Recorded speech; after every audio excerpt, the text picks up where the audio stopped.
บายดีอาจารย์น้องซื้อแป๊บซี่คำมันเทืองเป็นนักศึกษาการแพทย์ปีที่1มื้อนี้น้องจะมาสาธิตเกี่ยวกับทักษะการตรวจระบบหายใจ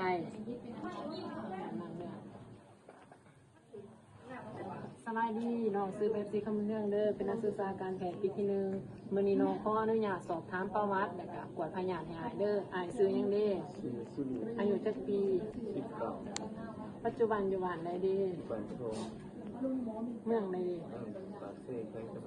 สาเหตุที่อายเขาว่าฮอร์โมนเป็นหยังเด้ไอมาหลายจักวันแล้วไอโซเข้าด้วยไอประจำเวลาที่ไอมักไอเห็นไอมักไอส่วงไหนตอนเช้าตอนกลางเว้นตอนเย็นตอนกลางคืนตอนค่ำเนาะไอนี่ไอแห้งหรือไอนี่ขี้เสด็จไอเดียนติดหรือว่าไอแก่เงาได้หลายนาทีไอแก่เงาครั้งหนึ่งนี่ห่างกันประมาณจักนาทีไอ2-3 นาทีเห็นอะไรอาการไอของไอจึงคืนตาพัดลมข้างไอไปตามพัดลมเนี่ยไออยู่เนาะเห็นอะไรอาการไอของไอจึงรุดลงกินน้ำอุ่นมีอาการอื่นสมทบพรนั่นอยู่บ่เซนมาหลังจากที่ไอแล้วเสียงแหบเจ็บหน้าไข้ได้บางเมื่อยหอบมีเหงื่อออกต่างเมื่อยไอเนี่ยเมื่อยผ่านมาไอเคยเจ็บป่วยหรือว่าได้เข้ารักษาตัวอยู่ห้องหมออยู่บ่ไอมีอาการแพ้ยายังบ่เคยแพ้ยังผ่านมาไอเคยมีพยาธิประจำตัวอยู่บ่ของวัณโรคหอบหืดแล้วก็เบาหวานความดันของพ่อของไอนี้มีคนเป็นพยาธิวัณโรคอยู่บ่ผู้ใดเฒ่าเพิ่นเป็นมาหลายจักปีนะ2 ปีเนาะแล้วบ่มีคนเป็นเบาหวานความดันไอกินเหล้ากินเบียร์อยู่บ่กินน้อยบ่กินล่าสุดมันมือได้ดิคิดแล้วไอสูบยาอยู่บ่เดี๋ยวน้องจะปวดหายเด้อหายนวดลงหลังจากที่เราสอบถามประวัติคนเจ็บเดี๋ยวรอแล้วเราจะมาเข้า4ทักษะคือสังเกตดูข้ามขอบฟ้าเราจะสังเกตด้วยว่าหัวตีนได้เนาะเพราะนี่อย่างเด้อถ้ามีไหมคะจะสังเกตเบื้องเดียวเหมือนตาของคนเจ็บว่าเลี้ยงบอมันต่าง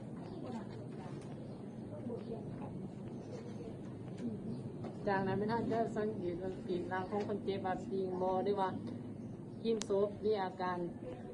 ซบแห้งบอแล้วก็ดิ้นเปื่อนบอนอกจากนั้นท่านจะสังเกตเบื้องเส้นเดือดใหญ่ในข้อว่าฟูบอ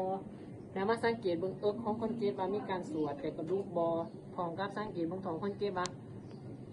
ท้องใหญ่บอแล้วก็มีห้อยผ่าตัดเก่าบอจากนั้นเขาจะมาสังเกตเบื้องมือตีนของคนเจ็บว่าปุ่มคือไหมตีกองบอ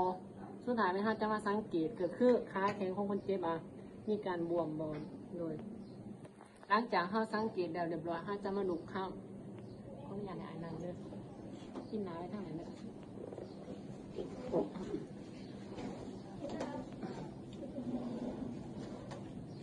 ดูข้ามมันจะมี2 อย่างคือนอกท่านอีทเป็นเขาจะดูข้ามเบื้องการสั่นสะเทือนของท้องลมปอดให้อายนับ1 2 3เลย1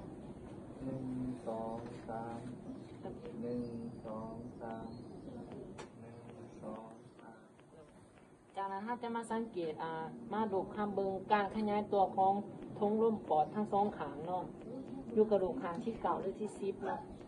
ถ้าเอานิ้วโป้งให้เขาหาการอยู่ห้องนี่หายใจออกค่ะกันยืน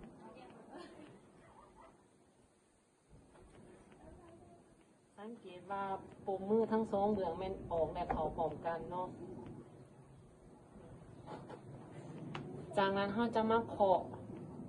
การเคาะนี่แม่นการเคาะเพื่อฟังเสียงของปอดว่าโครงแห้งโบหรือว่าตันโบถามว่าโครงร้ายมันอาจจะเป็นปอดทางอากาศถามว่าตันก็คืออาจจะเป็นน้ำท่วมปอดหรือว่ามีกรดอยู่ปอดเนาะ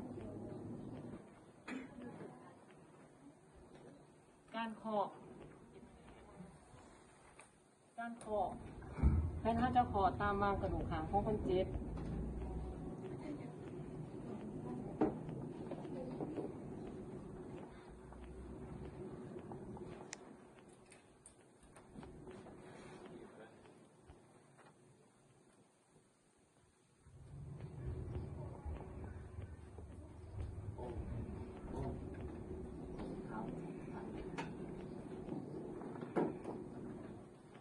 จากเฮาคอแล้วเฮาจะมา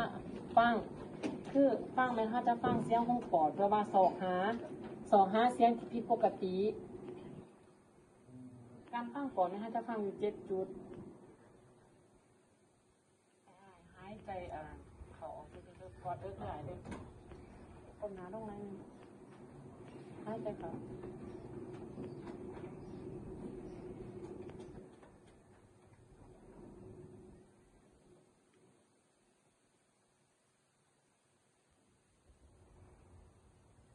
หายใจเข้า